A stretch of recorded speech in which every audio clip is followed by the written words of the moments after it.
प्रिय विद्यार्थियों, कक्षा 11 आपका काव्य में साखी चल रहा है, जिसके रचयिता हैं कबीरदास जी। उससे संबंधित कुछ पद आपको कराए जा चुके हैं। आज आपका उससे आगे का कार्य प्रारंभ हो रहा है। तो पहला पद है आपका, हेरत हेरत हे सखी रहा कबीर हिराय, बूंद समानी समझ में सोकत हेरी जाय। ये पद है, इसको अंतिम वाली पंक्ति को आप रेखांकित कर लीजिएगा। बूंद समानी समझ में सोकत हेरी जाय। पहला प्रश्न है इसका, उपयुक्त पद का संदर्भ लिखें। यह आपको स्वयं करना है, हर बार में आपको ये करना पड़ता है। दूसरा प्रश्न है, रेखांकित अंश की व्याख्या कीजिए। तो रेखांकित अंश से बूंद समानी समझ में सोकत हेरी जाय। इसका उत्तर है कबीरदास जी के अनुसार। कबीरदास जी कहते हैं कि जो बूंद सागर में गिर जाती है उसे किस प्रकार से खोजा जा सकता है, क्योंकि उसका तो अस्तित्व समाप्त हो चुका है, उसे नहीं खोजा जा सकता है। ठीक उसी प्रकार से जीव जो है परमात्मा का ध्यान करते हुए अपने अस्तित्व को खोकर उसी में विलीन हो जाता है। अगला है प्रश्न संख्या 3, इस पद का भाव स्पष्ट कीजिएगा। इसको दूसरे तरीके से पूछा जा सकता है, इस पद का अर्थ लिखिएगा।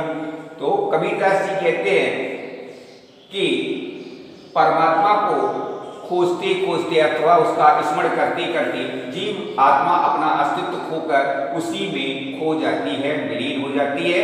जैसे वर्षा की बूंद सागर में गिरती है तो वह उसमें ही खो जाती है, अपने अस्तित्व को विलीन कर देती है, और उसी प्रकार जीव परमात्मा में खोकर के अपने को विलीन करके मोक्ष को प्राप्त कर लेता है। अगला प्रश्न है इसका, इस पद में कबीर ने किसका वर्णन किया है? उत्तर है, इस पद में कबीरदास जी ने जीवात्मा तथा परमात्मा के मिलन और उसके एक रूपता का वर्णन किया है। दोनों मिलकर एक हो जाते हैं तो उसकी एक रूपता का वर्णन किया है। स्पष्ट है कि परमात्मा और जीवात्मा दोनों एक ही हैं और एक हो जाते हैं। इसके पश्चात है आपका, इस पद में अलंकार तथा रस बताइए। इसका उत्तर है, अलंकार दृष्टांत अलंकार है, रस शांत रस। इसके बाद आपका दूसरा पद शुरू होता है। पद है, जब मैं था तब हर नहीं, अब हर है मैं नाई, सब अंधियारा मिटी गया, जब दीपक देखा माही।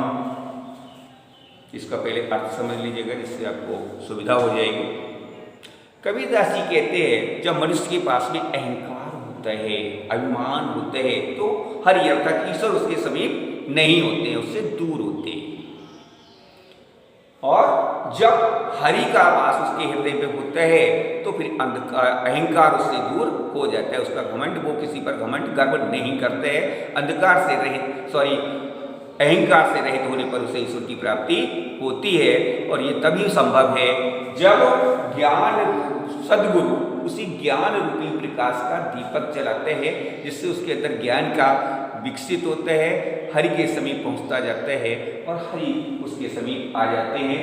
इससे संपूर्ण अज्ञानता नष्ट हो जाती है। ज्ञान रूपी प्रकाश से, सद्गुरु के द्वारा दिया गया ज्ञान रूपी प्रकाश उसके समस्त अवगुणों को, समस्त बुराइयों को दूर कर देते हैं और हरि उसके हृदय में निवास करने लगते हैं। अब इस पद से, यहाँ से आपका काम शुरू होता है। इस पद के प्रश्नों के उत्तर आपको स्वयं देने होंगे। मैं आपको समझाए देता हूँ, बताए देता हूँ, उसको सुन लीजिएगा। पहला प्रश्न है, रेखांकित अंश की व्याख्या कीजिए। तो रेखांकित अंश क्या है? सब अंधियारा मिट गया तो दीपक दिखा माही। तो कबीरदास जी कहते हैं कि